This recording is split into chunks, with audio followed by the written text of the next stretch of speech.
There's a lot of people out there who don't believe in polls. They say, Tim, a poll can be made to say anything you want it to say. They're nothing more than just snapshots in time, brother. Don't rely too much on polls. We never know the methodology totally. A lot of the date ranges, if they're still relying on voters who only have landlines, it's crazy. Well, I understand. I believe that this Democratic primary battle will not be decided at the polls, but it will be decided at the ballot box. And to go a step further, it will be decided in the media. But be that as it may, I have a new poll for you today at the Morning Consult poll, which they conduct every day where they question over 500 Democratic-leaning voters. Now, this particular poll sample size is over 1,700. Actually, that was 17,000 respondents, not 1,700. Continue. Registered Democratic voters between August 5th and August 11th in the key primary states, the early voting states of Iowa, New Hampshire, South Carolina, and Iowa. So here we go. What do they say?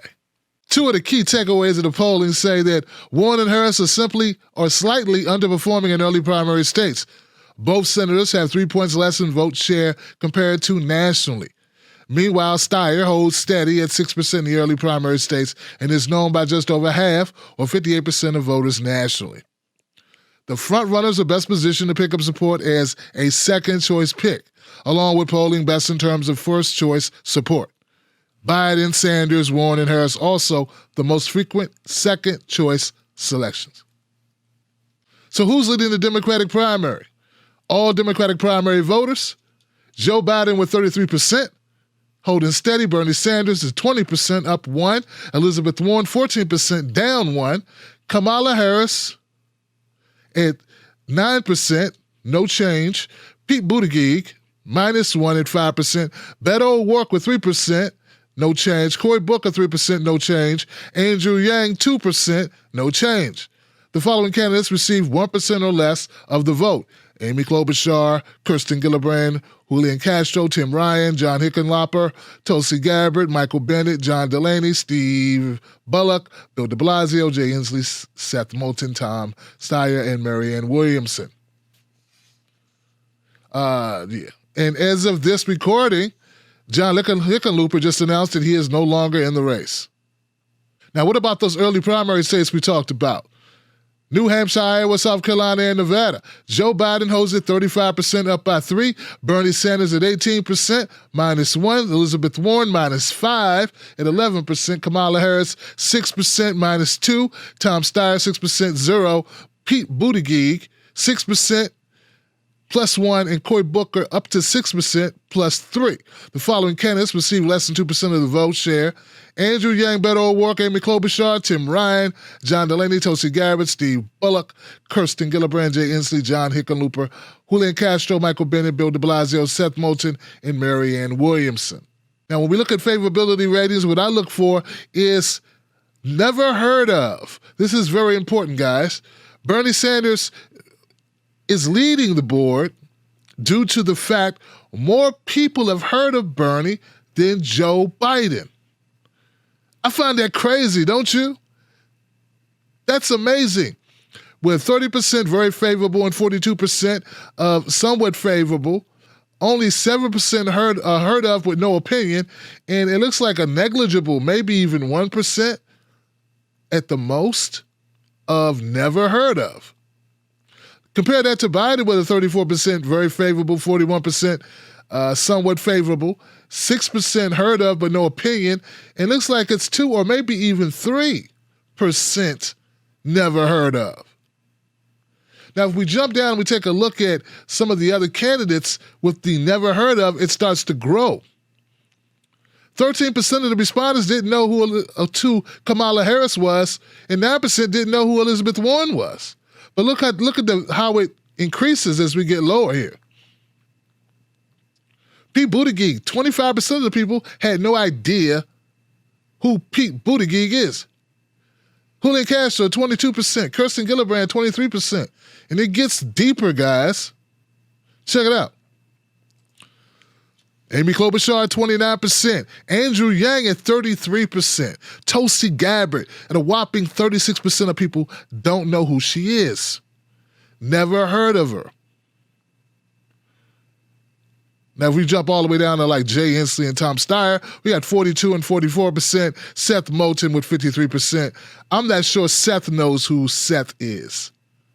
And John Hickenlooper with 38%. As you can see here, there may be a reason why Hickenlooper dropped out. With a 10% unfavorable rating and a 38% of never heard of, it's pretty bad. Depending on how you look at polling and how you feel about polling, there are a couple takeaways from this I think that are glaring that we could have a conversation about. One is being, hey, if no one's heard of you, that means you got a lot of room to grow. I would think that's an advantage this early in the process for Tulsi Gabbard, for an Andrew Yang, to make more of an impression. We know after every debate, Tulsi Gabbard is the most searched name across the internet. That's because people are still finding out who she is. They're just being exposed to her. So I think there's a huge upside, a huge amount of traction that can be made for Tulsi Gabbard. It doesn't help when mainstream media continues to shut you out of the media process, of the sharing of information process. I've been battling Dr. Jason Johnson on Twitter, as well as Chuck Todd in the Meet the Press segment recently, where they admitted it from a conversation about foreign intelligence, military conversation. Really, this is only an opportunity I see for Mayor Pete or Joe Biden, because they're the foreign policy guys. That's what we hear. Yeah. But Mayor Pete would love this debate right now. Exactly. They are the two who can step forward and say, look, I have experience in this area. I've been vice president. I've served overseas, et cetera, et cetera. This is a hot potato for the rest of the Democrats. And given some of their own weaknesses, I don't think they'd want to touch it. They were boosting Pete Buttigieg, and Joe Biden as being the only candidate with any military experience, totally admitting the fact that Tulsi Gabbard has more military experience than Pete Buttigieg. Higher rank, longer service record, and she's on the Armed Services Committee here in the Congress, as well as national security subcommittees. And she's an active duty military who's away right now, who left the campaign trail to serve our country.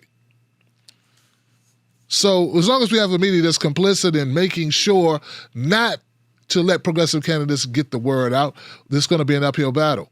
That's why it's important for independent media. Now, back to this poll. Also, Bernie Sanders has recently overtaken Biden in a New Hampshire poll. What's that telling you, guys? There's still a lot of movement to be made. This is still a very early race. Folks are calling Joe Biden Teflon. I don't think he's Teflon as much as he is a person whom people know. But as reported in the poll, more people know Bernie than they know Joe Biden. So we're going to see how this plays out. As the weeks grow and run into each other, as we get closer to the actual early primary states, I believe that Bernie Sanders will continue to chip into Biden's lead. Politically, Jason, sometimes every day that we have like this, to me, is an explanation of why Joe Biden seems impenetrable at some point in time. No matter how many quote gaffes he makes or all this stuff, Biden is the candidate of no drama and stability. As Biden continues to make gaffe after gaffe, one thing you can be certain of, guys, is that Joe Biden is going to make more mistakes. He's going to have more turnovers. He's going to throw more interceptions. He's going to have more fumbles. He's going to have missed opportunities. He's going to be like Charlie Brown trying to kick the ball Lucy's holding. And he's going to miss and miss and miss. That's what I believe is going to happen with Joe Biden. It's important to note that if you are Elizabeth Warren or if you're Kamala Harris, this is not going exactly the direction you want the polling data to go. We still got a couple weeks. Hell, we got a month. We got almost a month before the September primary debates. So, let's see what can happen till then. Any momentum that was gained by Kamala Harris at this point has been lost. And I'm not upset about that at all, because I feel that Kamala Harris, as her record is more exposed to the American people, they're able to see what a prosecutor does, what she did as prosecutor. She did her job well, which is to incarcerate poor black, brown, and poor white folks. I think she's going to be less favorable for the vast amount of voters. Once we get past the identity part of it and we start looking at the record, we start peeling back the onion of a record of a prosecutor and an attorney general and a San Francisco district attorney, yeah, we're going to see some things we don't like.